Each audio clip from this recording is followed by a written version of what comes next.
दोडामार्ग तालुक्यात जंगली हत्ती पकड मोहीम तसेच हत्तीकडून होणारे नुकसान यामुळे हत्ती प्रश्न गंभीर बनत चालला आहे। मोर्ले येथे एकाचा बळी घेतल्यानंतर त्या हत्तीला पकडून सुरक्षित ठिकाणी स्थलांतर करा असे आदेश दिले, पण 2 महिने झाले वन अधिकारी केवळ कागदी घोडे नाचवत आहेत।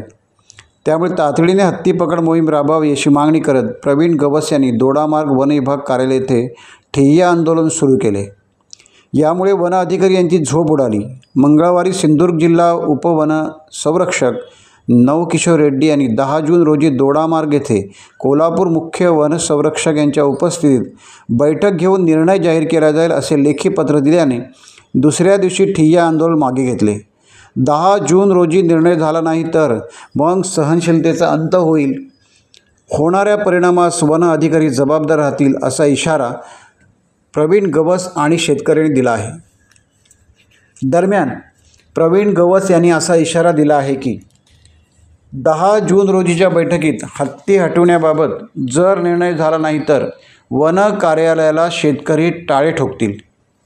या इशाऱ्यानंतर आता वन खाते नेमकी काय भूमिका घेते याकडे सिंधुदुर्ग जिल्ह्याचे लक्ष लागले आहे। हत्तीच्या नुकसान भरपाई संदर्भात आणि हत्ती संदर्भात फार मोठा आक्रोश ह्या तालुक्यामध्ये आहे। एक दुर्दैवी घटना घडून सुद्धा आजपर्यंत हत्ती पकड मोहीम खऱ्या अर्थानं वन विभागानं सुरू केलेली नाही आणि त्यासाठी त्यांना जाग येण्यासाठी आणि तात्काळ ह्याची कारवाई होण्यासाठी प्रवीण गवस आणि शेतकरी ह्या ठिकाणी आंदोलन करत होते।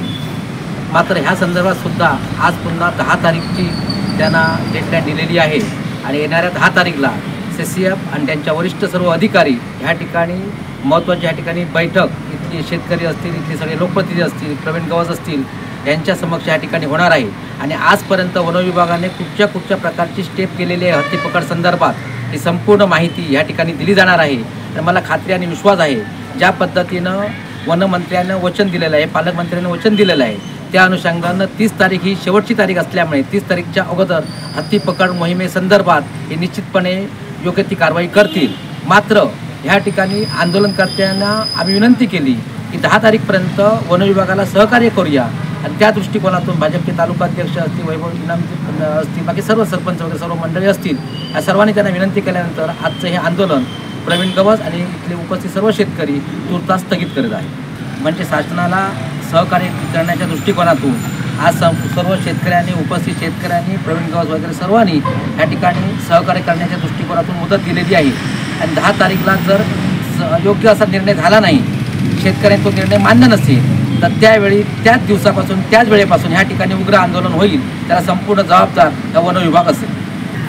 हत्ती पकड मोहीम राबवायला दिरंगाई करणाऱ्या शासनाला जाग आणून देण्यासाठी काल दुपारी 2 वाजल्यापासून या ठिकाणी ठिय्या आंदोलन सुरू होतं। या आंदोलनाला दोडामार्ग तालुक्यातील शेतकरी तसेच राजकीय पदाधिकारी तसेच दोडामार्ग तालुक्यातील सर्व पत्रकार यांनी मोलाचं सहकार्य केलेलं आहे। निश्चितच मला आशा आहे आता जेच या ठिकाणी धुरी सर असतील, गवस असतील, वैभव इनामदार असतील, या ठिकाणचे ACF वैभव बोराटे आहेत, यांनीसुद्धा आश्वासित केलं आहे, रेड्डी साहेबांच्या सहीचं या ठिकाणी पत्र दिलेलं आहे की येत्या 10 तारीखला मुख्य वनसंरक्षक कोल्हापूर या ठिकाणी येतील आणि हत्ती पकड मोहिमेसंदर्भात जो काही आता सद्यस्थितीमध्ये चालू असलेला जे पकड मोहिमेसंदर्भात जे ॲक्शन प्लॅन जो केलेला आहे त्या ॲक्शन प्लॅन संदर्भात सविस्तर माहिती या ठिकाणी देण्यात येईल अशा प्रकारचं या ठिकाणी पत्र त्यांनी दिलेलं आहे आणि त्या पत्राला अनुसरून या ठिकाणी आजचं आंदोलन या ठिकाणी स्थगित करत आहोत। परंतु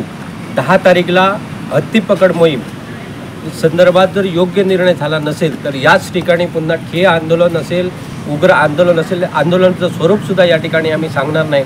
कुठल्याही प्रकारचं आंदोलन या ठिकाणी होऊ शकतं आणि या आंदोलनाला पूर्णपणे जबाबदार हे ह्या वन विभाग असेल। टाइम्स डिजिटलला लाईक करा, शेअर करा, सबस्क्राईब करा आणि बेल आयकॉन दाबायला विसरू नका। Times digital.